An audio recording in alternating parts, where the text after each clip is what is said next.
Friends, آج ہمارا اردو کا چیپٹر ہے باتیں دنائی کی. تو سب سے پہلے باتیں دنائی کی. جی اوکے. سب سے پہلے محنت. حاتم طائی ارب کا مشہور سخی انسان تھا. ایک دن اس نے 40 اونٹ ذبح کیے اور بہت سارے لوگوں کو کھانے کی دعوت دی. سخی کا مطلب ہوتا ہے رحم دل. سخی کا مطلب ہوتا ہے زیادہ خرچ کرنے والا، کھلے دل سے خرچ کرنے والا.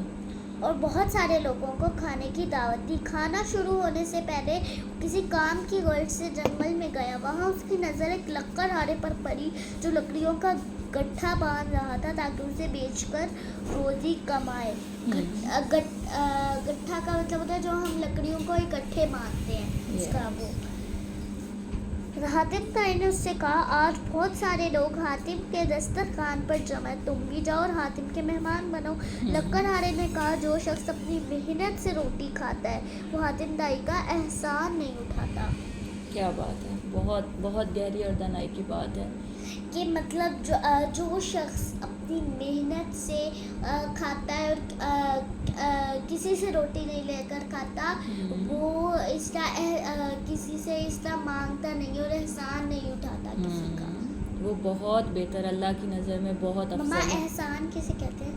مطلب کسی کا احسان کا مطلب ہوتا ہے لائک کسی کا آپ کے اوپر کام کا بوجھ ہونا. کوئی آپ کا کام کر دے، کوئی آپ پر رحم دلی کر دے، اسے احسان بولتے ہیں. مطلب کوئی آپ پہ کوئی رحم کر بھی دیتا ہے لیکن آپ کو اپنی محنت سے روٹی کمانی چاہیے. یس. نیکسٹ پڑھیں. اگلا سیکنڈ ہے شکر. اوکے. شیخ سعدی رحمۃ اللہ علیہ کہتے ہیں کہ میں حصول علم کے لیے شیراز سے بغداد پیدل جا رہا تھا. پیدل چلتے چلتے میرا جوتا گھس کر ٹوٹ گیا. میرے لیے اس کو پہننا ممکن نہ رہا. میرے پاس نئے جوتے خریدنے کے پیسے بھی نہ تھے. ننگے پاؤں چلتے چلتے میرے پاؤں زخمی ہو گئے. تھک کر میں ایک جگہ بیٹھ کر دل ہی دل میں اللہ تعالیٰ سے گلہ کرنے لگا. گلہ کا مطلب ہوتا ہے سوچنے لگا، دل شکوہ کرنے لگا، مطلب ہاں شکوہ مطلب شکایت کرنے لگا. اللہ پاک سے شکایت کرنے لگا.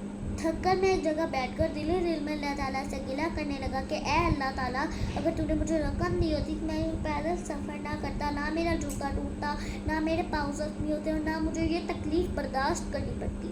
ابھی میں یہی سوچ رہا تھا کہ مجھے ایک معذور شخص دکھائی دیا جس کے دونوں پاؤں ہی نہیں تھے. وہ اپنے دھر کی مدد سے زمین پر بیٹھ کر خود کو گھسیٹ رہا تھا. دھر کا مطلب ہوتا ہے یوں جسم کا پورا. کیا کر رہا تھا؟ دھر کا مطلب ہوتا ہے ہاں مطلب جسم کو ابھی ڈھیلا چھوڑ کے، مطلب جب تھکا ہوا جسم ہوتا ہے نا تو دل دھڑک رہا ہوتا ہے، ٹھیک ہے، تو اپنے آپ کو آرام دہ جگہ پر رکھنا اور تھوڑا پرسکون کرنا. میں نے یہ منظر دیکھا تو اللہ تعالیٰ سے معافی مانگی اور اللہ تعالیٰ کا شکر ادا کیا کہ میرے دونوں پاؤں سلامت ہیں. میں کھڑا بھی ہو سکتا ہوں، چل پھر بھی سکتا ہوں، کام بھی کر سکتا ہوں. کیا ہوا جو میرے پاس رقم نہیں، سواری نہیں ہے، جوتے نہیں. اس خیال کے ساتھ ہی میں نے دوبارہ اپنے سفر کا آغاز کیا. سبحان اللہ، سبحان اللہ. شکر سب سے امپورٹنٹ بات ہوتی ہے ہماری پوری لائف میں کہ اللہ پاک ہمیں جس حال میں بھی رکھیں، جس لائف میں بھی رکھے. اللہ پاک ہمیں غریب بناتا ہے، ہمیں گھر نہیں دیتا، کوئی بات نہیں، لیکن ہمیں ہر حال میں اللہ تعالیٰ کا شکر ادا کرنا چاہیے. شکر سب سے امپورٹنٹ بات ہوتی ہے اپنی لائف میں.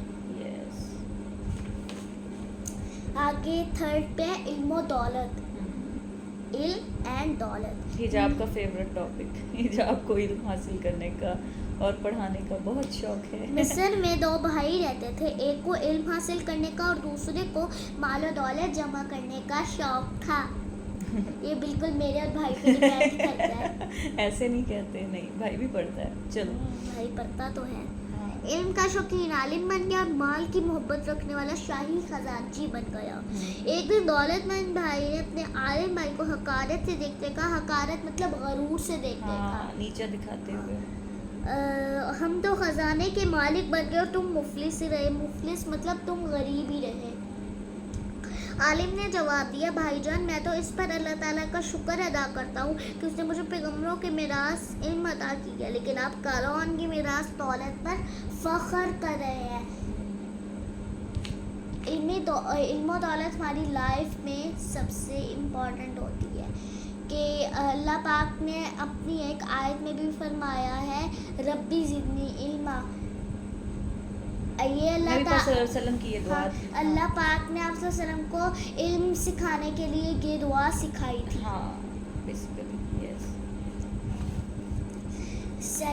اور سب سے لاسٹ ہے حقیقی طاقتور. اور علم و دولت کا سب سے بڑا جو ہے امپورٹینس سب سے بڑی یہ ہے کہ اقرا بسم ربک الذی خلق، پہلی جو وحی اور اس کا پہلا لفظ اقرا، پڑھ. ٹھیک ہے. سب سے پہلا لفظ جو آپ صلی اللہ علیہ وسلم پر سب سے پہلی وحی نازل ہوئی تھی 40 سال میں، اس کا پہلا لفظ تھا اقرا، یعنی پڑھ، یعنی علم حاصل کرنا. سب سے لاسٹ ہے حقیقی طاقتور. ایک بزرگ نے ایک پہلوان کو دیکھا جو سخت غصے میں کسی کو برا بھلا کہہ رہا تھا. مما پہلوان کسے کہتے ہیں؟ موٹا انسان، پہلوان جس کی باڈی بلڈنگ ہوئی ہو، ٹھیک ہے، جو طاقتور ہو. جو بزرگ نے پوچھا پہلوان کو کیا ہوا؟ لوگوں نے بتایا کہ فلاں شخص نے اسے ناگوار بات کہہ دی. ناگوار بات مطلب کوئی بری بات جو دل کو اچھی نہ لگ رہی ہے. بزرگ نے فرمایا کمبخت 2-4 من کا وزن تو اٹھا لیتا ہے. یعنی کہ بزرگ نے کہا کہ یہ جو مما کمبخت کسے کہتے ہیں؟ کم وقت کے اس کو برا بھلا کہ تمہارے اندر تمہاری قسمت کم خراب وقت ہے. کا وہ بزرگ نے اس سے کہا کہ یہ جو برا بھلا شخص جس کو کہہ رہے ہیں یہ 2-4 من کا وزن تو اٹھا لیتا ہے لیکن ایک چھوٹی سی بات ہی نہیں برداشت کر سکتا. یعنی کہ انسان ہمیں چھوٹی موٹی انسان جسم سے طاقتور ہو جائے اگر اس کا عقل، اس کی عقل مطلب انسان وغیرہ باڈی بناتے ہیں لیکن اس اپنی بلڈنگ بناتے ہیں لیکن اس باڈی کا کوئی فائدہ نہیں اگر ہم انسانوں کی بات نہیں برداشت کر سکتے. اگر ہمارے اندر ایبزاربنگ کیپیسٹی نہیں ہے، ایمپتھی نہیں ہے، شفقت نہیں ہے، یعنی کہ ہمارے اندر اگر ہم کسی بات کو اپنے اندر ایبزارب نہیں کر سکتے، اپنے اندر نہیں رکھ سکتے دل کے اندر، تو اس کا کوئی فائدہ نہیں ہے اس باڈی کا. یس. اوکے حجاب، تھینک یو. آج آپ نے بہت اچھا لیسن دیا. اللہ حافظ. اللہ حافظ. اور اگر آپ نے